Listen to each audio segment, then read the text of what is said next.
Welcome to the Partardez channel. Today, we explain Prophets Kings 2, chapter 11 in a clear and simple way, step by step. We're looking at a chapter that is just packed with intense political intrigue, dramatic suspense, and a literal fight for the survival of a royal lineage. We're going to go verse by verse through the text, breaking down exactly who is doing what, where it's happening, and why, so you can really grasp the incredible events unfolding here. So what happens when a queen decides to destroy her own royal family? We start with a massive, unthinkable crisis right in verse 1. The text tells us that when Athaliah, that's the mother of King Ahaziah, saw that her son was dead, she didn't mourn. Instead, she proceeded to destroy the whole royal family. Just pause and think about that for a second. Her son, the king, dies, and rather than protecting her grandchildren, the queen mother decides to seize total power by wiping out her own descendants, the princes of Judah. She wants absolutely zero rivals. This ruthless move instantly creates a blood-soaked power vacuum, and it threatens to extinguish the entire royal line forever. Which brings us to the royal family purge. Now in verses 2 and 3, while Athaliah is busy carrying out this horrific purge, another woman steps up. Enter Jehoiada. She's the daughter of the former king Jehoram and sister to the dead king Ahaziah. Amidst all this chaos and murder, Jehoiada does something incredibly brave. She grabs her infant nephew, baby Joash, and literally steals him away from among the royal princes who are about to be executed. She takes the baby and his nurse and hides them away secretly in a bedroom to keep him safe from Athaliah. And because of this one courageous, split-second act, baby Joash is saved. The sacred lineage of King David, the very family line God promised would rule Judah forever, is preserved from total destruction. For 6 long years. That is how long the boy king has to remain hidden. Verse 3 tells us he stayed hidden with his nurse at the temple of the Lord for 6 entire years, all while the usurping queen, Athaliah, ruled over the land. I mean, imagine the tension. For over half a decade, the true heir to the throne is living right under the nose of a murderous queen, concealed away within the sacred precincts of the temple. It is the ultimate high-stakes game of hide-and-seek. Fast forward to year 7 and we see a priest's secret plan take shape. Verse 4 shifts our focus to a new major player, Jehoiada the priest. He finally decides, okay, it's time to act. So Jehoiada secretly sends for the military commanders. We're talking about the commanders of units of 100, the Karites, who were these elite royal bodyguards and mercenaries, and the royal guards. He brings them all into the temple of the Lord. But he doesn't just blurt out the plan, right? First, he makes a formal covenant with them. He puts them under a strict solemn oath right there in the temple.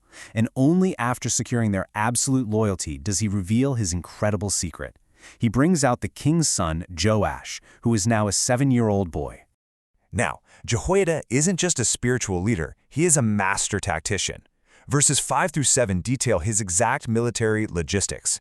He uses the Sabbath shift change to his advantage, basically doubling his troop presence without alerting the queen at all. He splits the guards who are coming on duty into thirds, 1/3 at the royal palace, 1/3 at the Sur Gate, and 1/3 at the gate behind the guard. Meanwhile, the 2 companies that would normally go off duty on the Sabbath, he orders them to stay. They form a tight, protective ring right around the boy king at the temple. It's just a flawless perimeter. In verse 8, he commands the guards to station themselves completely around the king, weapons drawn. His instructions are crystal clear, absolute, and honestly severe. He says, anyone who approaches your ranks must be put to death. Stay close to the king wherever he goes. This is not a peaceful protest. This is a full-blown military coup, and lethal force is explicitly authorized to protect the young heir at all costs. And the commanders? Well, verse 9 tells us they did exactly as Jehoiada the priest ordered. With the area secured, it's time for crowning the boy king. Verse 10 gives us a detail that I think is truly profound. Jehoiada needs to arm his commanders, but he doesn't just hand them standard-issue weapons from the armory. No, he gives them the actual spears and shields that had belonged to King David himself, which had been kept safe in the temple of the Lord. By handing out David's own weapons, Jehoiada is making a massive statement here. He's saying this isn't just about politics, this is about restoring the true God-appointed dynasty of David. Let's look at verse 12 and see how this builds into the actual coronation. The guards are standing there with their weapons drawn, lining the temple from the south side to the north side. Then Jehoiada brings out the boy. It's a very precise 4-step process. Step 1, he brings out the king's son. Step 2, he places the crown on his head. Step 3, he presents him with a copy of the covenant, the law of God, which symbolizes that the king himself is also subject to God's rules. And finally, step 4, they anoint him, officially making him the true king of Judah. And as soon as that oil is poured and the crown is placed on his head, the incredible tension of the last 6 years just breaks. The people clap their hands and they shout at the top of their lungs, "Long live the king!" It's this incredible moment of pure, unadulterated joy and relief. The true heir is alive and he is finally on the throne. But of course, that kind of noise attracts attention, leading to the fall of Queen Athaliah. In verses 13 and 14, Athaliah hears this massive commotion, the noise of the guards, the trumpets, the people shouting. She rushes over to the temple of the Lord to see what on earth is going on. And there she sees it, the young king standing by the pillar as was the royal custom, surrounded by the officers and trumpeters with the whole land rejoicing. Realizing her reign of terror is instantly over, she tears her robes in absolute despair and screams out, "Treason! Treason!" Now, through all of this, Jehoiada maintains absolute control of the situation. In verse 15, he issues an immediate order to the military commanders. He tells them to bring her out from between the ranks, and he specifically commands she must not be put to death in the temple of the Lord. Even in the literal heat of a coup, Jehoiada maintains strict spiritual discipline. He absolutely refuses to let the holy sanctuary be defiled by the bloodshed of this wicked queen.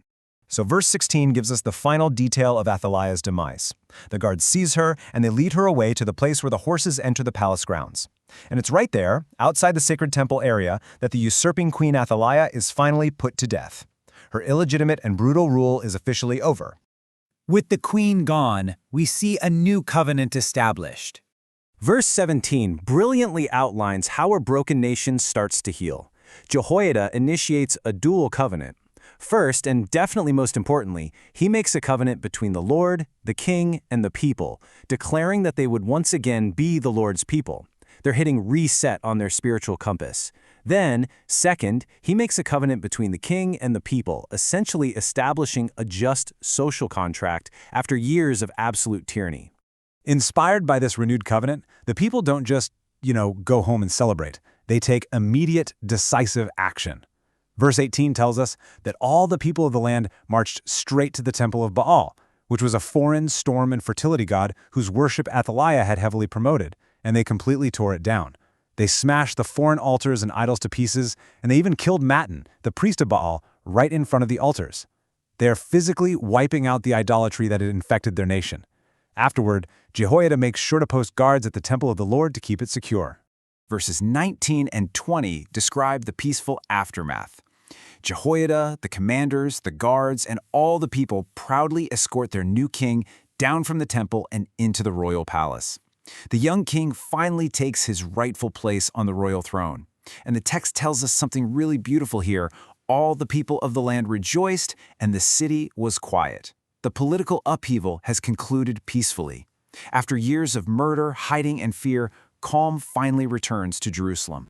And the chapter wraps up with this astonishing detail in verse 21. After all this incredible planning, the armed guards, the execution of a queen, and the tearing down of temples, Joash, the newly crowned king of Judah, was only 7 years old when he began his reign. It really leaves us to ponder the immense pressure placed on this little boy king, but it also leaves us with some powerful, simple life lessons. We learn about the incredible impact of one person's courage. Just look at Aunt Jehosheba, who risked everything to save one innocent life. We see that doing the right thing, like Jehoiada planning for justice, takes careful thought, patience, and absolute bravery. And we see that even when evil seems to be in total control, truth and justice can ultimately be restored. It leaves us with a profound question. If a 7-year-old can carry the weight of a nation's future, what brave steps can we take in our own lives today? Thank you for learning with us. If this helped you understand the chapter better, like, subscribe, and join us for the next chapter.